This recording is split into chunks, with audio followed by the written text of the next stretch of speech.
नमस्ते। आज हम बात करेंगे उस जादू की जो एक छोटे से आइडिया को एक बहुत बड़े बिजनेस में बदल देता है। और जानते हैं उस जादू की छड़ी का नाम क्या है? एक मजबूत ठोस बिजनेस प्लान। हम सबके दिमाग में कभी ना कभी कोई ऐसा आइडिया तो आता ही है ना?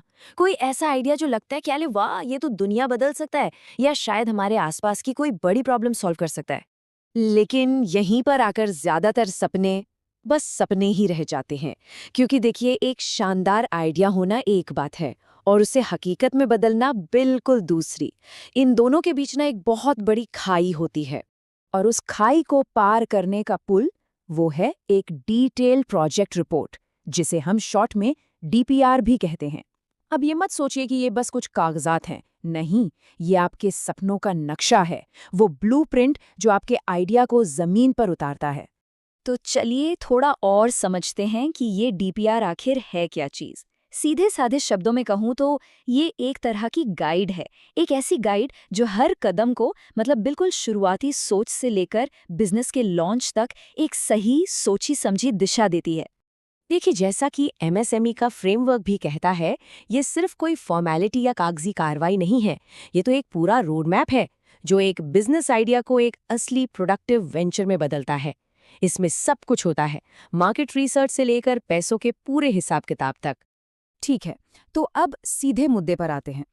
किसी भी डीपीआर का जो पहला हिस्सा होता है ना, वो होता है बिजनेस की पहचान बनाने के बारे में, उसकी नींव रखने के बारे में।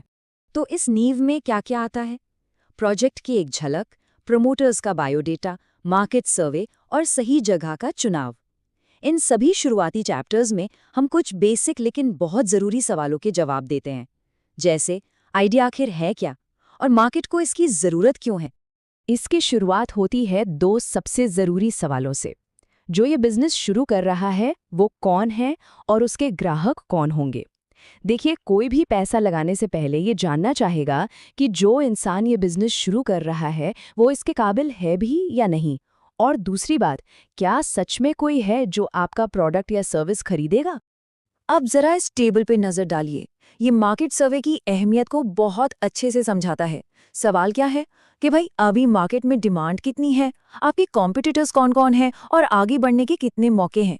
जब इन सवालों के जवाब मिल जाते हैं तो कीमती वक्त और पैसा लगाने से पहले ही ये समझ आ जाता है कि आइडिया में दम है भी या नहीं। तो जब ये तय हो गया कि क्या बनाना है और क्यों, तो अगला बड़ा सवाल आता है कैसे। और बस यहीं से बिजनेस का ऑपरेशनल इंजन यानी कि काम करने का पूरा सिस्टम बनना शुरू होता है।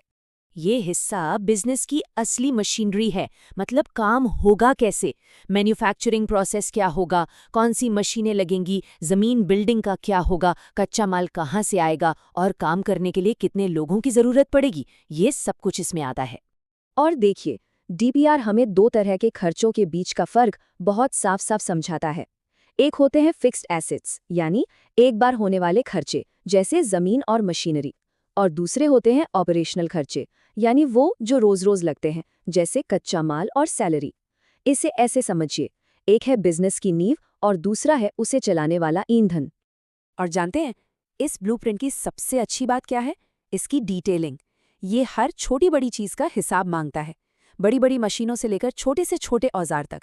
इससे होता ये है कि बाद में कोई अचानक से आने वाला खर्चा आपको परेशान नहीं करता। चलिए अब बात करते हैं सबसे जरूरी चीज की, पैसे की।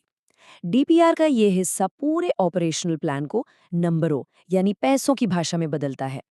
अक्सर लोगों को ये फाइनेंशियल प्लानिंग वाला पार्ट बहुत डरावना लगता है, लेकिन डीपीआर इसे बहुत आसान बना देता है। ये इसे एक लॉजिकल 4 स्टेप की प्रोसेस में तोड़ देता है। स्टेप 1, पता लगाओ कि कुल लागत कितनी है। स्टेप 2, सोचो कि ये पैसा आएगा कहाँ से। स्टेप 3, अंदाजा लगाओ कि सालाना बिक्री कितनी होगी। और स्टेप 4, इससे पता करो कि आखिर में मुनाफा कितना बचेगा। सिंपल। अब जैसे ये चार्ट देखिए, ये दिखा रहा है कि बिजनेस के लिए पैसा सिर्फ एक जगह से नहीं आता। ये अक्सर एक मिक्स होता है। मान लीजिए 30% पैसा प्रमोटर का अपना, 60% बैंक से लोन और शायद 10% सरकार से कोई सब्सिडी मिल गई। और अब आता है मोमेंट ऑफ ट्रूथ, यानी सच्चाई की कसौटी। ये वो हिस्सा है जहां सारे नंबरों को निचोड़कर ये देखा जाता है कि बिजनेस वाकई में चलने लायक है भी या नहीं। और ये याद रखिए, ये सिर्फ कुछ गणित के फॉर्मूले नहीं हैं। बैंक हो या कोई इन्वेस्टर, वो प्लान को इन्हीं मैट्रिक्स पर तौलते हैं। डीपीआर इन्हीं सवालों के लिए पहले से तैयार करता है। जैसे कि पहला है ब्रेक इवन एनालिसिस। इसका सीधा सा मतलब है वो पॉइंट जहां कमाई और खर्चे बराबर हो जाएं। मतलब वो कम से कम कितनी बिक्री है जो करनी ही पड़ेगी ताकि कोई नुकसान ना हो। ये बिजनेस के सर्वाइवल की पहली सीढ़ी है। अगला है पे बैक पीरियड। ये बताता है कि जो शुरू में पैसा लगाया गया है उसे वापस कमाने में कितना टाइम लगेगा। जाहिर है, कोई भी इन्वेस्टर ये जानना चाहेगा कि उसका पैसा कितनी जल्दी वापस आएगा। और फिर आता है DSCR, यानी डेट सर्विस कवरेज रेशियो। ये नाम थोड़ा मुश्किल लग सकता है, पर इसका काम बहुत सिंपल है। ये बस ये बताता है कि लोन की किश्तें चुकाने के लिए कमाई से कितना ज्यादा कैश आ रहा है। बैंकों के लिए तो ये सबसे जरूरी सवालों में से एक है। तो आखिर में हमें ये समझना होगा कि डीपीआर सिर्फ एक डॉक्यूमेंट नहीं है।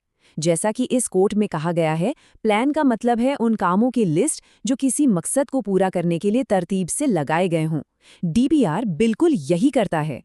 तो अब सवाल ये नहीं है कि आइडिया क्या है, सवाल ये है कि उस आइडिया को हकीकत में बदलने वाले ब्लूप्रिंट की पहली लाइन क्या होगी। क्योंकि याद रखिए, हर बड़ी कामयाबी की शुरुआत एक अच्छे प्लान से ही होती है।